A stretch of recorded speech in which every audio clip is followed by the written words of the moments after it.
नमस्कार दोस्तों। Public appearance को बेहतर बनाने की दिशा में जो वीडियोस की ये सीरीज चल रही है उसमें एक बार फिर आपका स्वागत है।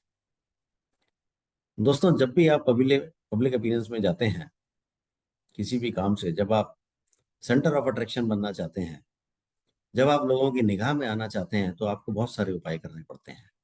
इसी संबंध में मैं आपसे छोटी छोटी वीडियोस शेयर कर रहा हूँ। आज मैं आपको बताता हूँ कि पब्लिक अपीयरेंस के अंदर बॉडी लैंग्वेज का भी बहुत बड़ा महत्व है।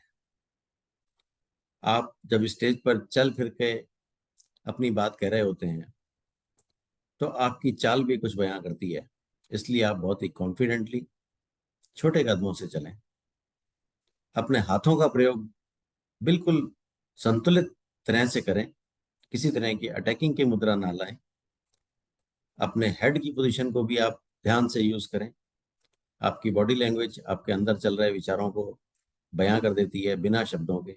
इसलिए अपने हाथों की मूवमेंट को, अपने सिर की मूवमेंट को, अपने पैर की मूवमेंट को आप बहुत केयरफुली यूज करें। अपने चेहरे पर इस तरह के एक्सप्रेशंस रखें जिसमें एक जुड़ाव महसूस करें अपने ऑडियंस के साथ में। और आई कांटेक्ट जरूर करने की कोशिश करें सभी ऑडियंस को। हर तरफ देखें, हर तरफ बैठे हुए लोगों को संबोधित करने की कोशिश करें। आई टू आई कांटेक्ट एक बहुत ही जरूरी इसमें महत्वपूर्ण भाग प्ले करता है। जिस भी लैंग्वेज में आप लोगों से बात कर रहे हैं उस लैंग्वेज पर आपका कमांड होना बहुत जरूरी है।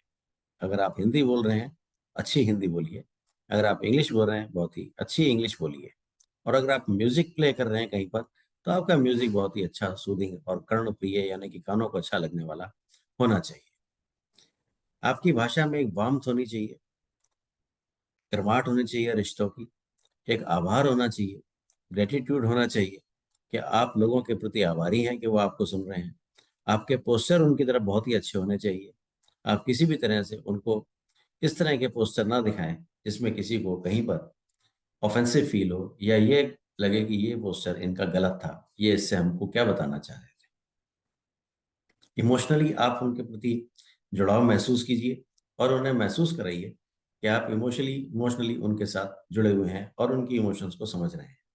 ज़रूरत हो तो उनकी इमोशंस के हिसाब से जो भी आपकी गैदरिंग है उसके हिसाब से अपने आप को अगर चेंज करना हो तो अवश्य करिए। अपनी बात के बीच बीच में पॉज जरूर लें, और वो पॉज कितना लंबा हो इसका भी ध्यान रखें। ऐसा ना हो जाए कि वो पॉज बहुत लंबा हो जाए, या ऐसा ना हो जाए कि वो पॉज बहुत छोटा हो जाए। साथ ही वो पॉज कितनी बार लेना है, आपने अपनी बात को कितनी बार बीच में विराम देना है, ये भी आपने ही डिसाइड करना है। इस तरह के कुछ छोटे छोटे काम करके आप सेंटर ऑफ अट्रैक्शन बने रह सकते हैं और बढ़ाए रख सकते हैं अपने लिए। लोग आपको पसंद करेंगे, आपको सुनेंगे, और आपको सुनने के लिए, आपको देखने के लिए, आपका म्यूजिक सुनने के लिए आपको बार बार रिक्वेस्ट करेंगे। दोस्तों, इसी तरह के कुछ और उपाय मैं आपको अगली आने वाली वीडियोस में बताऊंगा। मुझसे जुड़े रहने के लिए कृपया मेरे चैनल को सब्सक्राइब करें। आपका बहुत बहुत शुक्रिया। धन्यवाद।